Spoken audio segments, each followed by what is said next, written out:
all of the work you've done for our previous unions, Amicus and T&G and now Unite. So thanks for everything you do. But look, colleagues, this isn't a night for big speeches from me. I think it's been a fantastic week so far. I think we've seen a fresh beginning. And yesterday, I said many, many times to the media, who are desperately looking to try and drive a wedge between the unions and the leadership of our union, that we've seen a relaxed, confident individual who, for me, was a Prime Minister in the making. Individual who we wanted to spell out a different vision, a new vision, a vision of hope, and that's exactly what he did. There's a lot of work to do, there's a lot of our enemies out there. I actually have to say the manner in which the media have actually treated Ed today on his speech yesterday has been nothing short of disgraceful. Completely biased, and it is perhaps what we've come to expect. But I think the manner in which this man stood up to News International and effectively broke the mold forever in terms of the relationship will stand us in good stead. Could I switch past to me? I'll be alarm pit. Left. So it's my great pleasure to introduce my friend, Ed Miliband.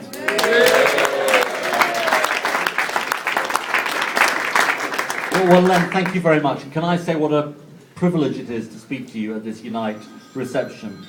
And it's a conspiracy. Len McCluskey went off message. Look, Len, can I thank you for your friendship, for your leadership of Unite, because you're doing a fantastic job. You've been a great Actually, I do bring you news of a News International conspiracy, friends. Not phone hacking. Not even the fact that my speech was cut off yesterday when I started on the live coverage when I started mentioning phone hacking, but something even more serious, which is the Sky News top trumps. I don't know whether you've seen the Sky News top trumps, but I tell you, my worst moment of conference was when a young man came up to me and said, "Can you sign your card in the Sky News top trumps?" I said, "Yeah." And then I looked at this card, and there was something called the fancy ability rating.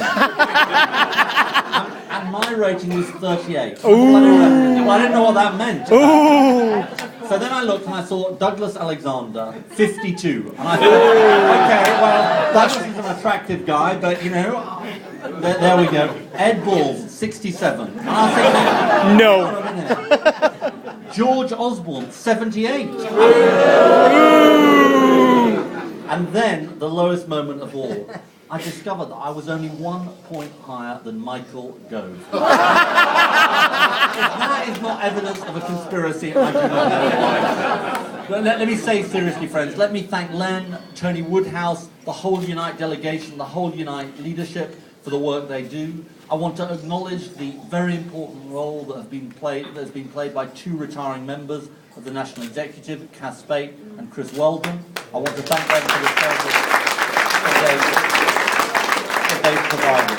Let me say 3 things. First of all, there will be people who will try to break this movement apart. We have the Standards and Privileges Committee report on party funding coming out in the next couple of months. I tell you, I am going to let nobody break this movement apart. The link with the trade union is an absolute bedrock.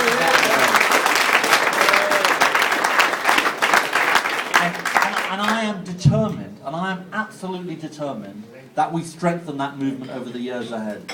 Len and I and other members of the trade unions have had very productive discussions around refounding labour. The whole purpose of refounding labour, and I want to say this to you very clearly, is to make us more of a movement, not less. What is the biggest asset we have? It's our 3 million trade union levy payers. What is, but at the same time, what is the most underused asset in British politics? It's our 3 million trade union levy payers. And I'm absolutely determined by the changes we make that we form ourselves into a much stronger movement in the years ahead. That's the first thing I want to say. Secondly, you know there are issues where we've disagreed. Let me just say on public sector pensions, as I showed on Sunday on the television, I am determined that we take the fight to the government on what they are doing to your members. That's why I've said on the 3%. The 3% was never in John Hutton's report. It was never a proposal that he endorsed. It was never part of the plan. And we have to take them on what is essentially a 3% tax rise on public sector workers up and down this country. And you have my guarantee that we will do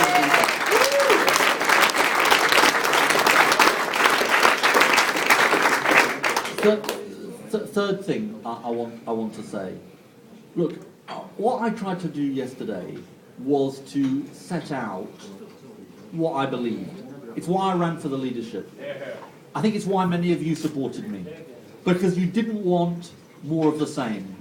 Some people disagree about how much we achieved in government. I think we achieved a lot in government. But whatever we achieved in government, it was time to turn a page. And it is essential that we do that. And you know, look, there are lots of people. I actually think that the reaction of the right-wing media, I know Len thinks it was terrible, was not as bad as in a way I expected. Because look, this is taking on many of the things that they have said for 30 years are things that cannot be taken on. You cannot take on the idea that you influence the way business works. It's not the role for government to do that. You cannot take on the vested interests at the top of society because there's nothing that can be done about them. You cannot take on the issue of top pay because there's nothing we can do about it. And look, that's what I learned during phone hacking, which is you've got to shatter the consensus. I just want to say two other things. First of all, that look, over the last year I've had ups and downs. One person in politics has provided me more support than any other, and that is our fantastic Deputy Leader, Harriet Harman.